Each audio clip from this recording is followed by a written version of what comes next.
Ayo, sampai Udah, duluan. kamera udah Mulai. aman belum guys? Ya? Ya? Bisa turun tangan Ya. di bawah, di bawah. Enggak. Oke, Udah di panggung dulu. Nah, Oke. kameramen sudah. bentar. Tadi dulu ini udah bagian belakangnya pintu. Tutup. Yuk. Ya kan? Nah, yuk. Bang, Ya. malam terkait hari ini P21 nya kita menjadi seperti apa sih Kak? Ya.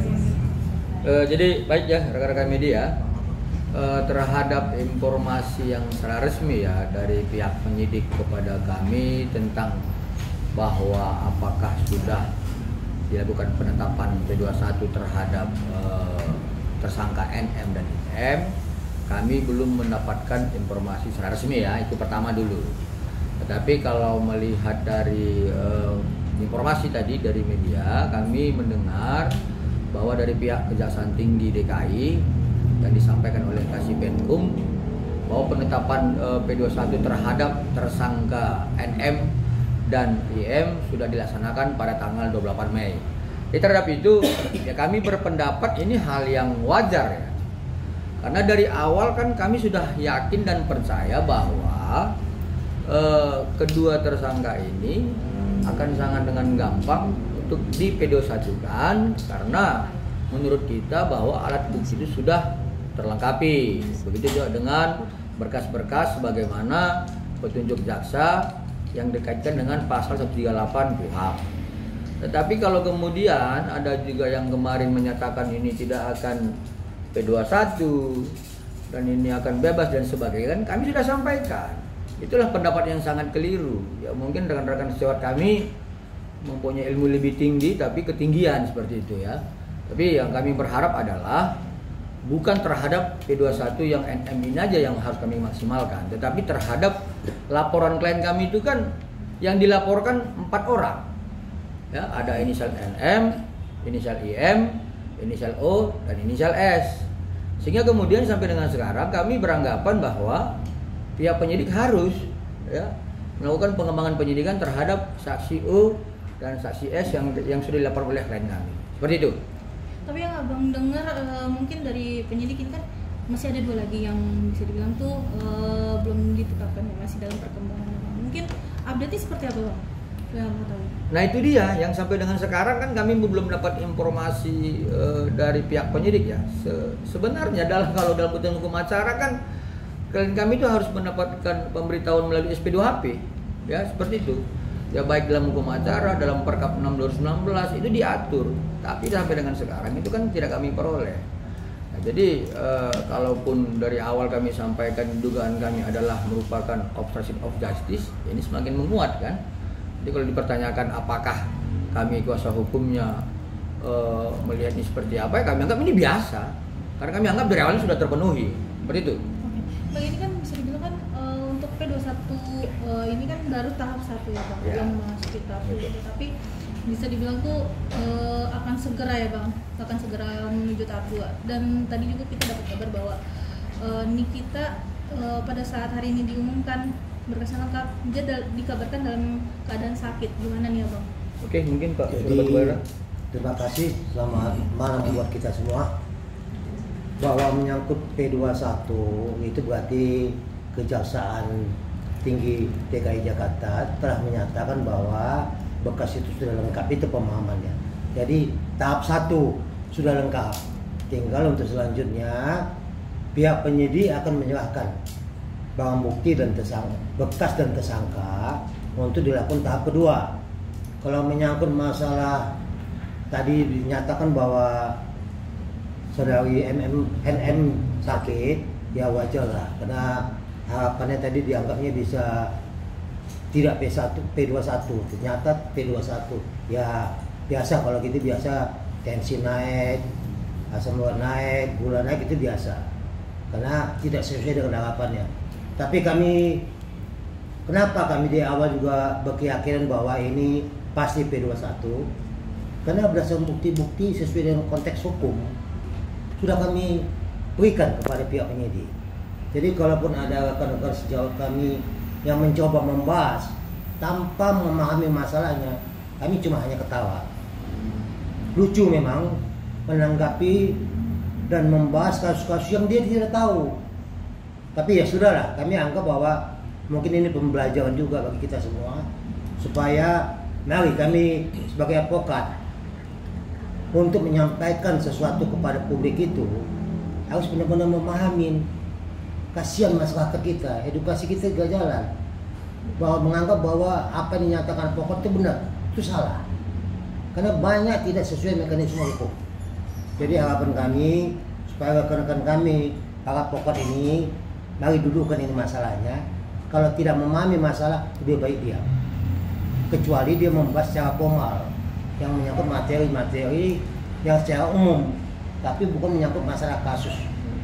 Dan juga kami terima kasih kepada pihak Kejaksaan Tinggi DKI telah menyatakan ini P21, dan kita tinggal menunggu dari pihak penyidik kapan mau dilaksanakan P21 tahap 2-nya. Itu aja. Biasanya prosesnya berapa lama sih Bang untuk tahap 1 ke tahap 2 sendiri?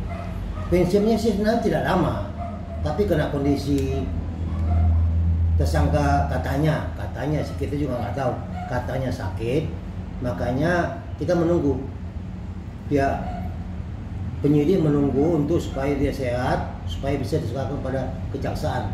Itu P2 tahap 2-nya. Kalau maling ayam cepat gitu ya. Ya, Seperti itu. nah, Ya.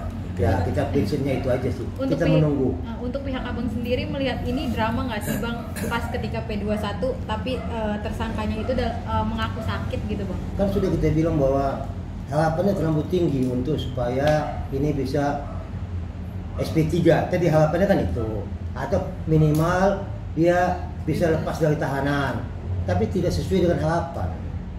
Ini membuat kadang-kadang dia kurang sehat, biasa itu. Oke, Bang, mulai. menurut dari kejaksaan tadi juga diperpanjang untuk masa tahanannya, mungkin Ya. seperti apa nih? Jadi itu kan wajib ya, itu hukum acara ya, di pasal 29 ayat 1 huruf B dan kemudian ayat 2 dan ayat 3 dijelaskan dengan ancaman di atas 9 tahun. Itu ada beberapa tahapan masa penahanan, 20 hari pertama, kemudian berpanjang 40 hari, kemudian diperpanjang 30 hari. Nah ini kan 30 hari terakhir kan itu berakhir tanggal 2 Juni. Nah kalau misalkan dianggap belum juga dilengkapi berkasnya, itu wajib secara otomatis diperpanjang kembali sampai 30 hari ke depan, sampai dengan tanggal 2 Juli 2025. Itu tidak ada persoalan lah seperti itu. Bang, untuk Reza Gladisa udah menanggapi belum sih Bang? Pada akhirnya laporannya ini menemukan titik terang, yaitu P21 ini Bang. Ya seperti yang saya sampaikan dari awal, sebenarnya kan laporan klien kami itu terhadap 4 orang. Ya, saya tegaskan kembali, terhadap 4 orang dan terhadap 4 peristiwa hukum. Yang jadi persoalan kan nih, setelah dilakukan gelar perkara di tingkat sidik, yang ditetapkan sebagai tersangka kan 2 orang.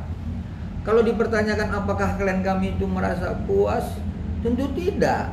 Ya dari awal saya sampaikan, kalau kemudian ditetapkan ini P21 itu wajar. Kalau kemudian ada spekulasi-spekulasi lain tidak mungkin sebagainya, itu mungkin yang kurang paham hukum gitu. Kami kan paham peristiwa hukumnya, kami mengerti barang bukti dan alat bukti yang kami sajikan kepada penyidik. Mungkin juga ada juga rekan sejawat kami yang tidak bisa membedakan barang bukti dan alat bukti. Pada kesempatan ini kami sampaikan barang bukti itu di dalam pasal 39 KUHP, alat bukti itu dalam pasal 104 KUHP. Itu berbeda. Jadi kalau bertanyakan bahwa apakah klien kami puas, tidak. Ya, tetap klien kami itu menganggap bahwa adanya satu dugaan obstruction of justice terhadap laporan dia. Ya, ini penyalahgunaan wewenang sebenarnya menurut kami. Dugaan kami seperti itu. Ya, lain.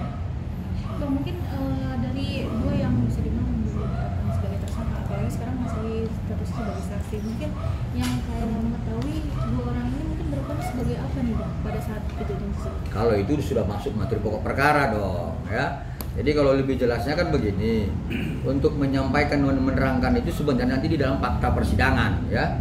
Tetapi sebenarnya untuk mengungkap dalam proses penyidikan kan kami sudah buat permohonan gelar perkara khusus, ya, Dumas kami sekitar kurang lebih seminggu lalu ya. Nah, jadi kami berharap dalam pelaksanaan gelar perkara khusus itu penyidik dapat menyebutkan apa kendala-kendalanya sehingga kemudian ini P19-nya begitu lama. Yang kedua, kami akan meminta ya, dalam hal ini dibuka hasil lab forensiknya, itu akan tertera gitu bagaimana keterkaitan antara yang dilaporkan klien kami 4 orang ini dan 4 peristiwa yang kami sebutkan tadi. Seperti itu. Ini kan bisa dibilang kan sebelum menuju P21 yang disebutkan kemarin yang kita ketahui telah dilaksanakannya sidang gugatan perdata terhadap klien Abang. Wan Ya. prestasi. Terkait wan Prestasi ya. prestasi. Kalau itu saya serahkan kepada ahli audensi. Nah ini dia, audensi kepada Kabupaten Kejagung nih. Siapa? Ya, jadi saya kembali kepada penjelasan awal bahwa dalam kasus ini ada 3 kelompok uang, ya, selalu saya sebutkan. Kelompok pertama itu 4M yang katanya uang tutup mulut, ya, Merasan. istilahnya pemerasan, ya. Itu yang sekarang tadi dibahas sudah menjadi P21, ya. Nah, kemudian ada lagi kelompok uang 100M, ya. Dengan ditetapkan P21 ini berarti itu 100M-nya lunas, ya. Kan kemarin sudah saya bahas juga, ya. Karena P21 berarti kan itu yang 100M-nya lunas. Ada lagi 4M masalah wan prestasi. Kami sudah selalu mengatakan bahwa tidak pernah ada perjanjian, baik tulisan baik lisan, ya. Apalagi dia mengatakan selalu kalau menyampaikan kepada media, ya lisan, ya. Ini zaman now ini, kalau zaman dulu sih iya belum ada pulpen, belum ada kertas, jadi orang tuh komunikasinya lisan. Tapi zaman sekarang ini kan ada pulpen, ada kertas, harusnya kan perjanjian ditulis, ya. Nah, kami katakan tidak ada. Kemudian kami baca gugatannya. Dalam gugatan ini tidak jelas juga adanya perjanjian, tidak ada. Yang ada adalah potongan-potongan cerita. Ya, potongan-potongan cerita yang harus dikumpulkan, disatu-satukan, ya. Jadi ini sebenarnya masih teka-teki, dalam gugatannya masih teka-teki. Kalau bahasa Bataknya itu pusel, ya, tahu pusel ya. Nah, itu bahasa Batak itu pusel itu. Jadi itu harus disusun supaya menjadi satu kesatuan. Nah, dalam hal ini di pihak kami ada Dr. Reza, ada Dr. Mufid. Di pihak mereka ada Nikita, ada Mail. Ya, jadi 4 potongan lah yang saya ceritakan. Yang potongan-potongan lain nggak usah terlalu banyak. Potongan pertama adalah Dr. Reza dengan Nikita chatting WA, ya, chatting WA. Nah, potongan kedua adalah Dr. Reza ada komunikasi melalui HP telepon dengan Mail. Ini potongan kedua, ya. Potongan ketiga adanya Dr. Mufid dengan Nikita. Potongan keempat ada Dr. Mufid dengan Mail. Nah, inilah yang disebutkan di dalam gugatan itu 4 potongan ini. Masih ada yang kecil-kecil potongan-potongan, ya. Ini harus disatukan semua ini 4 potongan ini. Ya. Kalau ini dipisah tidak punya makna sama sekali. Kalau digabung-gabung juga maknanya juga nggak kelihatan. Ya, karena dikatakan perjanjiannya adalah antara Reza dengan Nikita. Lantas yang potongan 3 lagi ini apa namanya? Ya, ini yang dibilang adanya Dr. Reza dengan Nikita itu chatting-chattingan WA. Ya. Nah, jadi sekarang gini, saya kasih contoh lagi analoginya. Biasanya cowok itu kalau nembak cewek melalui WA, itu kan di chatting tuh ceweknya itu kan. Supaya ceweknya mau, ya kan? Sebagai bukti cintaku akan kupetik bintang. Kan begitu kan? Akan kupetik bintang bagimu katanya. Akhirnya cewek oke lah kalau dipetik bintang buktinya, oke saya mau, ya. Nah, ternyata setelah sebulan 2 bulan jadian bintangnya nggak dipetik. Di cewek menggugat wan prestasi ingkar janji ke pengadilan, ya. Dia gugat lah ini ingkar janji. Hakim tanya, mana bukti janjinya yang dia ingkari? Ditunjukkan WA. Ini Pak Hakim nih WA-WAan nih janji. Hakim akan ketawa, tidak cukup dengan WA-WAan ini jadi timbul perjanjian, ya. Nah, sama lah halnya seperti ini. Jadi yang dikatakan itu adalah Dr. Reza itu chatting-chattingan dengan Nikita. Cuman ada potongan 3 lagi, ada teleponan dengan Mail, ada teleponan lah. Jadi ini jadi teka-teki ini. Jadi pusel, tahu pusel ya, bahasa Batak gitu. Jadi harus disusun-susun. Kalau nggak sanggup menyusunnya, ya seperti kami menyusunnya ini lucu. Kalau misalnya puzzle itu gambar manusia, itu kan kalau disusun akan timbul kepala di atas, pundak, perut, kaki di bawah. Kalau puzzle-nya mereka ini kami susun, itu kakinya 2 di atas, kepalanya tengah, tangannya di bawah. Nah, jadi nanti kita akan minta supaya pemukanya jelaskanlah puzzle-nya ini seperti apa sih sebenarnya supaya bisa kaki ini di bawah, kepalanya di atas. Kalau dia nggak bisa jelaskan ini puzzle, hakim akan berpendapat seperti kami juga, kakinya di atas, kepalanya di tengah, tangannya di bawah. Ya, jadi seperti itulah. Kalau dia memang nanti bisa buktikan chatting-chattingan WA-nya ini, itu yang selalu saya katakan. Kalau memang bisa buktikan, kita akan kasih. Kalau dimenangkan oleh hakim, kita kasih patennya. Itulah 3 kelompok uangnya. Berarti bisa dibilang lemah hukum ya, dalam laporan uang prestasi ini. Ya, boleh dibilang komedi. Makanya kami juga menjawabnya seperti ini. Sebab begini, kami tidak mungkin membuka kasus ini karena belum sidang. Ya, kalau nanti kasus ini kami buka seperti dilakukan oleh penggugat, akhirnya timbul opini-opini ahli hukum.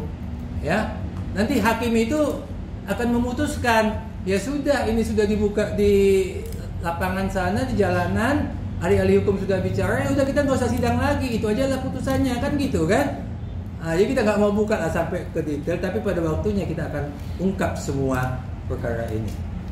Bang, balik ke yang tadi P21, mungkin untuk ke tahap 2-nya sendiri kan nggak butuh waktu lama ya Bang. Kalau untuk disidangkan dari pihak Reza Gladisnya udah siap Bang? Oh tidak. Jadi P21 itu biasanya tahap 2 kan sudah P21 sudah dinyatakan oleh pihak kejaksaan. Untuk tahap 2 ini P21 tahap 2-nya itu tergantung pihak penyidik. Penyidik yang akan menyampaikan nanti. Itu kami tidak bisa membatasi waktu. Tapi kami bahwa jangan sampai habis masa tahanannya. Kelamaan juga nanti masa tahanannya habis. Jadi secepatnya lah supaya ini diserahkan kepada tahap 2-nya kepada Kejaksaan Tinggi. Itu aja sih sebenarnya. Kami harapan kami kepada penyidik. Udahlah, kita ambil sikap supaya proses hukum ini jelas. Kami juga berharap bahwa ini bisa dibahas secepatnya ke proses pengadilan supaya jelas benar nggak ada pembahasan ini. Sekarang masyarakat ingin tahu. Selama ini kan masyarakat menduga-duga yang katanya, tapi dengan adanya proses persidangan benar tidak ada pembahasan ini, jelas nanti. Kami juga akan buka semua apa permasalahan-permasalahan sebenarnya. Kalau saat ini memang kami batasin, baik itu di pidana maupun di perdatanya. Karena kalau di perdata kan masih tahap awal, jadi kami tidak akan buka. Pidananya juga nanti, kalau sudah masuk persidangan, hal ini kami kan diwakilkan oleh jaksa untuk menyampaikan masalah ini ke pengadilan. Memang pihak klien kami hanya sebagai saksi. Ini semua tanggung jawab jaksa untuk membuktikan benar atau tidak P21 itu. Tapi untuk sidang mas siap ya Bang berarti? Ya. Siap, itu pasti. Kalau kita kan sudah yakin, makanya kita bukan LP ke Polda. Kalau nggak yakin kita nggak akan kita masukkan LP. Untuk apa kerjaan sia-sia? Tapi karena keyakinan kita penuh, makanya kita buat LP di Polda. Seperti apa yang sebelum P21 ini, kita yakin P21 hanya masalah waktu. Karena keyakinan kita sesuai dengan fakta-fakta hukum, bukan katanya. Ini terbukti bahwa hari ini sesuai dengan keterangan pihak Kejaksaan Tinggi dinyatakan P21.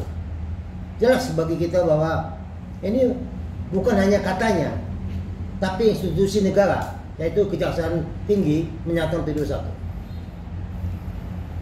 Untuk terkait update hari ini mungkin dari Dr. Reza sudah ada komunikasi yang disampaikan, mungkin apa gitu Bang?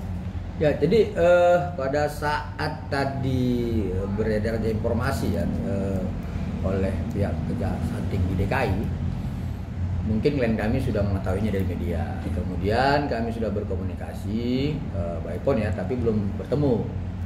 Ya, pada prinsipnya seperti yang kami sampaikan dari awal, bahwa sebenarnya yang dilaporkan oleh klien kami ini bukan hanya 2 orang yang dalam status P21 sekarang, tetapi ada 4 orang. Nah, kalau dipertanyakan kembali dan terus dipertanyakan, bagaimana sikap klien kami? Ya, kecewa dong. Ya, kenapa? Karena dia melaporkan 4 orang dengan 4 peristiwa yang dia harapkan adanya lebih dari 2 tersangka. Seperti itu. Tetapi tetaplah ini kita serahkan kepada proses hukum ya. Jadi kalau dipertanyakan terkait apakah ini lama atau tidak dalam pelimpahan tahap kedua, ya sebenarnya kalau kita lihat masyarakat miskin biasa maling ayam dan sebagainya pasti cepat kan. Tapi kita lihat aja nanti nih, apakah ini ada modus-modus lagi kita nggak tahu. Ya, tapi kita berharap aparat penegak hukum itu on the track ya, tetap melaksanakan asas legalitas, due process of law, jangan mengedepankan abuse of power. Saya pikir demikian. Yang lain? Oke, udah. Cukup.